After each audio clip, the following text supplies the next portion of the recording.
Ikaw magbabayad, ha? Pa talaga.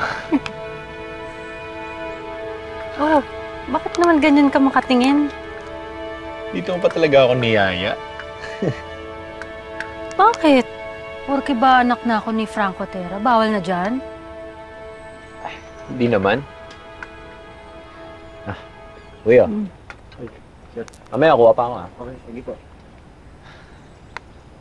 Masa ka na nga pala dun sa mansyon? Ayos ba yung pagtrato nila sa'yo? Okay naman kami ni Dad.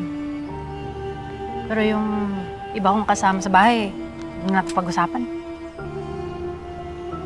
Eh kung may problema, umalis ka na dun.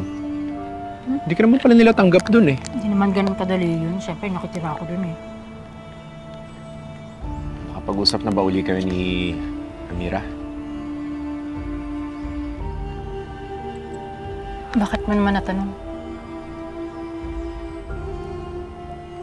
Hindi, di ba kasasabi mo, grabe yung pagtutol niya nung gusto mong tumira kay Doc Franco. Pinaimbestigahan ko si Amira.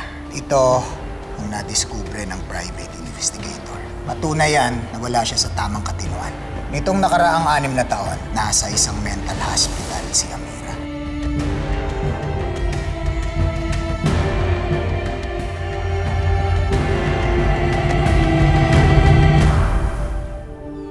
Rose, ayos ka lang?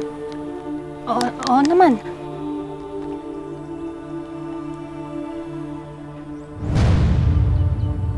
Alex.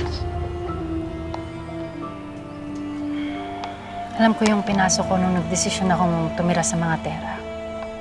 Kaya huwag ka mag-alala, ha? Rose, maaalis mo ba sa akin hindi mag-alala?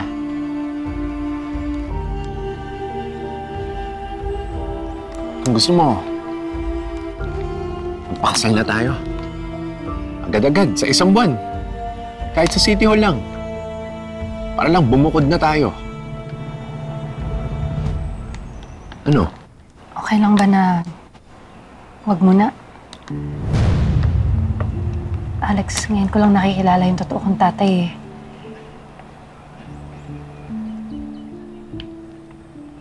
Ikaw bahala. Pero huwag na natin patagalin to, ha? Sa susunod na buwan, dapat ikasal na tayo agad. Pag-isipan mo yan.